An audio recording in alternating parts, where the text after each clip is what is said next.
بارشوں کے نئے سلسلے کا جو یہ سسٹم ہے اس کے تناظر میں ہائی الرٹ رکھا گیا ہے اور خبردار کیا گیا ہے کہ تیز ہواؤں آسمانی بجلی کے باعث بجلی کے جو کھمبے ہیں، بجلی کے جو پولز ہیں، بل بورڈز ہیں، سولر پینلز ہیں، ان کو نقصان پہنچ سکتا ہے۔ تو ایسے میں اب آپ نے کیا کرنا ہے کہ اگر آپ کسی پبلک سپیس پہ ہیں، آپ نے پلیز بل بورڈز کے نیچے نہیں کھڑے ہونا، درختوں کے نیچے نہیں کھڑے ہونا، غیر ضروری طور پہ گھروں سے غیر ضروری طور پہ گھر سے پلیز نہیں نکلیں۔ یہ بارش انجوائے کرنے والی نہیں ہے۔ بچوں کو باہر گلیوں میں نہانے سے ان کو روکیں، ان کو ریزسٹ کریں، بچوں کو خاص طور پر باہر نہ نکلنے دیں۔ دوسری بات یہ کہ پانی جہاں پر کھڑا ہے وہاں پر آپ کو پتہ ہے الیکٹروکیوشن کے واقعات بھی ہو جاتے ہیں، تو پانی اگر کہیں پر کھڑا ہے اس میں ٹپے مار کے نہیں جانا، آپ نے اس کو پلیز سائڈ سے گزر کے آپ لوگ نکل جائیں۔ یہ آپ لوگوں کی سیفٹی ایڈوائزری ہے۔ کراچی میں جی طاقت پر یہ مغربی سسٹم ہے، آج بلوچستان کے راستے سندھ میں داخل ہوگا اور 4 اپریل تک یہ یہاں پر رہے گا۔ اس سسٹم کے تحت کراچی، ٹھٹہ، بدین، حیدرآباد، سکھر، دادو، کشمور، جیکب آباد، لاڑکانہ، شہید بے نظیر آباد اور تھرپارکر میں وقفے وقفے سے بارش، آندھی اور گرج چمک۔ کراچی والوں سے ایک اور بھی بڑی گزارش ہے کہ پلیز جب یہ سنس بارشیں آ رہی ہیں تو آپ لوگ کوئی سائڈ سے گزر رہا ہوتا ہے تو گاڑی والے پلیز تھوڑی احتیاط کریں، تیزی سے پانی سے گاڑی گزارتے ہیں، سائڈ پہ فیملیز ہوتی ہیں بائکس کے اوپر، ان کے اوپر پانی گرتا ہے، بائک والوں سے نہیں بھی گزارتے ہیں تو کھڈے وہی نا، اور ساتھ بائک والوں سے بھی گزارش ہے کہ جو بائک کے پیچھے وہ جو مڈ گارڈ لگتا ہے، وہ جو دمچی لگتی ہے، وہ بھی آپ لوگ لگوا لیں۔ موونگ فارورڈ جناب، کے پی کی ہم بات کرتے ہیں۔ ابھی کے پی کے بالائی اضلاع میں گلیشیائی جھیلوں پھٹنے کا شدید خدشہ ہے، مطلب گلوف کا شدید خدشہ ہے۔ شدید بارشوں اور گلیشیئرز کے پگھلنے کے باعث فلیش فلڈنگ، لینڈ سلائڈنگ اور جھیلوں کے پھٹنے جیسے خطرناک واقعات کا امکان ہے۔ یہ ابھی سے امکانات آنا شروع ہو گئے، ابھی تو مونسون آنا ہے۔ پی ڈی ایم نے ضلعی انتظامیہ کو حساس مقامات کی نگرانی، فوری وارننگ سسٹم فعال رکھنے اور انخلاء مراکز کو مکمل سہولیات سے لیس کرنے کی چلے تو کیا سہولیات فراہم کی جائیں گی، کیا ہدایات کی گئی ہیں، اس پر بات کر لیتے ہیں۔ ترجمان پی ڈی ایم انور شہزاد ہمارے ساتھ موجود ہیں۔ انور صاحب، تھینک یو سو مچ۔ ذرا ہمیں بتائیے گا، خاص طور پہ اگر ہم خیبر پختونخوا کے حوالے سے بات کریں تو گلیشیئر کے پگھلنے سے جس طریقے سے ہم دیکھ رہے ہیں وہاں پر جھیلیں پھٹنے کے خطرات بھی ہیں، کیا خطرات ہیں، ممکنہ چیلنجز کیا ہیں ان بارشوں کی وجہ سے؟ بالکل جی، خیبر پختونخوا میں پچھلا منتھ جو تھا وہ کافی زیادہ بارشوں کی وجہ سے ٹینس رہا ہے۔ جو لاسٹ 10 ڈیز تھے پچھلے منتھ کے وہ کافی زیادہ ٹینس تھے، کیونکہ 25 مارچ سے جو بارشیں ہوئی ہیں 31 مارچ تک لگاتار وہ بہت تیز بارشیں تھیں، جس کی وجہ سے کافی زیادہ ڈیمیجز سامنے آئے ہیں۔ رپورٹ میں آپ لوگوں نے دیکھ لیا ہے، کافی زیادہ ڈیمیجز ہوئے ہیں کیونکہ بہت زیادہ تیز بارشیں تھیں۔ تو آج رات سے بھی جو ہے ایک بارشوں کا نیا سلسلہ شروع ہوگا جو 4 اپریل تک جاری رہے گا۔ لیکن محکمہ موسمیات کی ویدر آؤٹ لک کو دیکھا جائے تو اپریل کا مہینہ بھی جو ہے اس میں بھی کافی زیادہ بارشیں ہیں اور کافی زیادہ شدت سے بارشیں ہیں۔ جب بارشیں کافی زیادہ تیز ہوتی ہیں تو جو پہاڑوں پہ گلیشیئرز موجود ہوتے ہیں ان کے پگھلنے کا خدشہ بھی کافی زیادہ ہوتا ہے۔ تو پی ڈی ایم اے کی جانب سے ایک گلوف ایڈوائزری بھی جاری کر دی گئی ہے۔ وہ علاقے جہاں پر گلیشیئرز موجود ہیں، جس میں سوات ہے ہمارے پاس، کوہستان ہے، دیر اپر ہے، دیر لوور ہے، چترال اپر اور چترال لوور، ایسے علاقے ہیں جہاں پر گلیشیئرز موجود ہیں اور ٹورسٹ کافی زیادہ ان علاقوں کی جانب سفر کرتے ہیں۔ آبادیاں جو ہیں یہاں پر کافی زیادہ ہیں، تو یہاں پر جو ہے کافی زیادہ احتیاطی تدابیر ہم نے اختیار کرنے کے لیے ایڈوائزریز ایشو کی ہیں تاکہ اس طرح کا کوئی ناخوشگوار واقعہ سامنے نہ آئے، کیونکہ تیز بارشیں ہیں، بارشوں کے ساتھ ژالہ باری بھی ہے۔ ہمارے پاس ہزارہ ڈویژن ہے جہاں پر ٹورسٹ جاتے ہیں، جہاں پر لینڈ سلائڈنگ کا کافی زیادہ خدشہ ہوتا ہے، تو کافی بارشیں جب زیادہ ہو جاتی ہیں، تیز ہو جاتی ہیں، تو یہاں پر جو ہے لینڈ سلائڈنگ کا خدشہ کافی زیادہ ہوتا ہے۔ تو ہزارہ ڈویژن اور مالاکنڈ ڈویژن کہ لاسٹ ایئر مونسون میں جو ہم نے دیکھے کہ بہت کیٹاسٹرافک افیکٹس آئے خیبر پختونخوا کے علاقے میں، تو ہم اب بتائیے گا ذرا مقامی لوگوں کو انخلاء مراکز تک محفوظ طریقے سے منتقل کرنے کے لیے کیا اقدامات کیے گئے ہیں؟ ڈسٹرکٹ ایڈمنسٹریشن کو پہلے ہی سے الرٹ کر دیا گیا ہے، کیونکہ ابھی ہم نے ایک فلش فلڈ ایڈوائزری بھی ایشو کی ہے۔ تیز بارشوں کی وجہ سے دریاؤں کی سطح جو ہے وہ کافی زیادہ بڑھ گئی ہے۔ اگر زیادہ بارشیں ہوتی ہیں اپریل کے مہینے میں تو فلش فلڈ کا خدشہ کافی زیادہ ہے، تو اس وجہ سے ڈسٹرکٹ ایڈمنسٹریشن کو پہلے ہی سے ہم نے الرٹ کر رکھا ہے تاکہ اس طرح کی کوئی ناخوشگوار واقعہ آنے سے پہلے جو ہے وہ علاقے جو ہم نے پہلے سے آئیڈینٹیفائی کر دیے ہیں، نشاندہی کر دی ہے ہم ان علاقوں میں جہاں پر فلش فلڈ کا خدشہ ہے، تو وہاں کی آبادی جو ریور بینک کے پاس آباد ہے ان کو وہاں سے جو ہے ہم نے منتقل کرنے کے لیے جو ہے ڈسٹرکٹ ایڈمنسٹریشن کو ہدایات جاری کر دی ہیں۔ پی ڈی ایم اے نے جو ہے پہلے ہی سے جب ہمارا کنٹیجنسی پلان بنتا ہے تو ہم پہلے ہی سے جو محفوظ مقامات ہوتے ہیں ان کی پہلے سے نشاندہی کر دیتے ہیں، وہاں پر تمام سہولیات جو ہے کمپلیٹ کر دیتے ہیں۔ تو اس طرح کی کوئی سچویشن کریٹ ہوتی ہے تو ڈسٹرکٹ ایڈمنسٹریشن ان کو ہمارے پہلے سے ہی آئیڈینٹیفائڈ جو کیمپس ہوتے ہیں، جو آئیڈینٹیفائی مقامات ہوتے ہیں، وہاں پر جو ہے ان کو منتقل کر دیا جاتا ہے. تو ایڈوائزری میں جو ہے ہم نے ڈسٹرکٹ ایڈمنسٹریشن کو الرٹ رکھا ہے کہ اس طرح کوئی ناخوشگوار واقعے سے پہلے ہی جو ہے آپ لوگوں نے ان آبادی کو جو ہے محفوظ مقامات تک جو ہے منتقل کرنا ہے. تو اس مرتبہ جو ہے کافی زیادہ جی چلیں، آپ نے کہا کہ آبادی کو منتقل کرنے محفوظ مقامات پر پرائرٹی یہ ہے کہ لوگوں کو سہولیات دی جائیں. تھینک یو سو مچ انور شہزاد صاحب ساری صورتحال کے حوالے سے بات کرنے کے لیے. بھائی پی ڈی ایم پوری طرح سے الرٹ ہے اور تمام تر تیاریاں مکمل ہیں، لیکن آپ لوگوں نے اپنے حصے کا کام ضرور کرنا ہے. غیر ضروری طور پہ گھروں سے باہر نہیں نکلنا ہے، اور بارش جیسے کہ سائن بھی کہتے ہیں انجوائے کرنے والی بارش نہیں، تو ذرا احتیاط رکھیں، محتاط رہیں. ساری صورتحال ہم جائیں چھوٹی سی بریک پہ حاضر ہوں گے. بریک کے بعد اسٹے دیئر ود اس.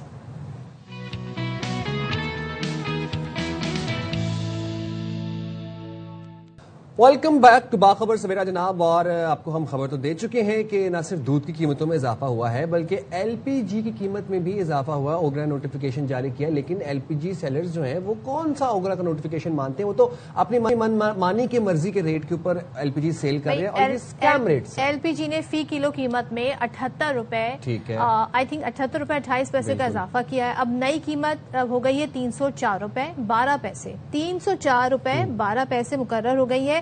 اوگرا کے مطابق جی گھریلو استعمال 11.8 کلو گرام سلنڈر جو ہے 933 روپے 71 پیسے مہنگا ہو کر اب وہ 3588 کا ہو گیا. لیکن ہو کیا رہا ہے سائم، یہ 304 کے بجائے 450 میں مل رہی ہے. یہ 150 روپے پر کے جی. کس بات کا اضافہ ہوا ہے؟ کس بات کا اضافہ کیا ہے؟ 150 روپے پر کے جی. مطلب سکیم بھی کرنا ہے تو اس حد تک سکیم کرنا ہے کہ 150 روپے پر کے جی.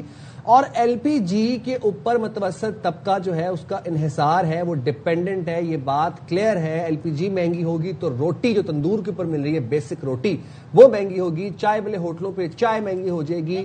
جو سیلڈ کلاس طبقہ ہے، جو مزدور طبقہ ہے، جو کہ ہوٹلوں پہ بیٹھے کھانا کھاتے ہیں، وہ کیسے کھانا کھائیں گے؟ اور اس پہ کیوں نہیں نوٹس لیا جا رہا، اس پہ کریک ڈاؤن کیوں نہیں ہو رہا کہ بھائی جو نوٹیفیکیشن ہے اس کے بہت ہی زیادہ، اس سے زیادہ چارجز وصول کیے جا رہے ہیں، من مانی قیمتیں وصول کی جا رہی ہیں. اور یہ بات تو ہم دیکھ رہے ہیں کہ کس کو فائدہ پہنچ رہا ہے اس ساری پروفٹ کا؟ گینر کون ہے جی؟ بینیفیشری کون ہے؟ منافع خور، جو منافع خوری کر رہے ہیں. اب آپ مجھے یہ بتائیں، مزید تفصیلات ہم جان لیں گے اپنے نمائندے انجم وہاب سے. انجم، مجھے ایک بات بتائیے گا کہ اوگرا نے جو نوٹیفیکیشن جاری کیا ہے اس میں 304 روپے قیمت ہے. ایل پی جی مل رہی ہے من مرضی ریٹس کے اوپر، جس کا جو دل کر رہا ہے 400، 450، 450. یہ کیا چل رہا ہے؟ کوئی پوچھنے بتانے والا نہیں ہے. اصل قیمت بتائیں نا ہمیں. بالکل، آپ نے تو ابھی خیر یہ بھی 450 مارکیٹ میں دیکھیں 460 روپے فروخت ہو رہی ہے، لیکن عوام کے لیے تو یہ پہلے ہی 370 روپے میں فروخت ہو رہی تھی جب اس کا 224 روپے کا ریٹ تھا. لیکن اب جیسے 78 روپے کا اضافہ ہوا، 304 روپے 12 پیسے ہو گئی، تو رات ہی اس میں تقریباً 100 روپے سے اوپر کا اضافہ کر دیا گیا. 144 روپے کا اضافہ کیا گیا، اور اس کے بعد مارکیٹ میں 460 روپے رات میں ہی بکنا شروع ہو گئی تھی. ہماری یہاں پہ ایل پی جی فراہم کرنے والے سے بات کی، ان کا کہنا ہے کہ یہ تو ابھی کے ریٹ ہے، اس وقت کے ریٹ تھا، یہ ابھی کے ریٹ ہے، 70 کے ریٹ ہے. اگر آپ نے ابھی ایل پی جی خریدنی ہے تو آپ کو 460 ملے گی. لیکن ان کے پاس جیسے نئی ابھی سپلائی آئے گی تو وہ ان کو کہہ رہے ہیں کہ ہمیں 460 روپے میں آئے گی تو اس میں مزید ایڈ کر کے تو بیچیں گے. تو یہ صورتحال ہے کہ اس میں ابھی مزید ایڈ ہونی ہے. تو یہ صورتحال اوگرا نے اس کا نوٹس کیا تھا کہ میں ایکشن لیں گے. انتظامیہ کو آگاہ کیا، کمشنر، اسسٹنٹ کمشنر کو آگاہ کیا کہ جی مارکیٹ میں جہاں ایل پی جی مہنگی فروخت ہو رہی ہے وہاں پہ کریک ڈاؤن کیا جائے. ہمیں کریک ڈاؤن تو نظر آتا ہے، لیکن وہ کریک ڈاؤن نظر ہوتا ہوا کہیں نہ کہیں جب ان کے اوپر زور آتا ہے اوگرا کا، تو چند اسسٹنٹ کمشنر نکلتے ہیں، 2-4 دکانوں پر جاتے ہیں، ہزاروں روپے کا پیٹرول خرچ کر کے جاتے ہیں، اور چند 100 روپے یا چند ہزار روپے جرمانہ کر کے وہ واپس آ جاتے ہیں. صرف جرمانہ کرتے ہیں، دکانیں سیل نہیں کرتے ہیں. تو وہ دکانیں نہ سیل ہونے کی وجہ سے ان کا حوصلہ اور بلند ہو جاتا ہے. دکانداروں کا یہ کہنا ہے کہ ہمیں ڈسٹریبیوٹر مہنگی دے رہا ہے. ڈسٹریبیوٹر کہتا ہے کہ جو امپورٹر ہے وہ مہنگی دے رہا ہے. آپ کہہ رہے ہیں نا حوصلہ بڑا ہو جاتے ہیں. انہوں نے تو دن دہاڑے کھلم کھلا بورڈ پہ لکھ کے لگایا ہوا ہے 460 روپے. تو یہ تو خود دعوت دے رہے ہیں کہ جی ہم تو اسی قیمت پہ بیچیں گے. آپ کہہ رہے ہیں جی ایکشن ہو رہا ہے، مگر ایکشن تو ہمیں اس طرح کا نہیں دکھائی دے رہا. پبلک کو ریلیف دینے کی بات آئے تو پھر ایکشن بھی بڑا ایسا مایوس کن سا ہوتا ہے. ایکشن مایوس کن نہیں، بالکل ہی کہہ دیں کہ اس سے نظریں بند کرنے والی بات ہے.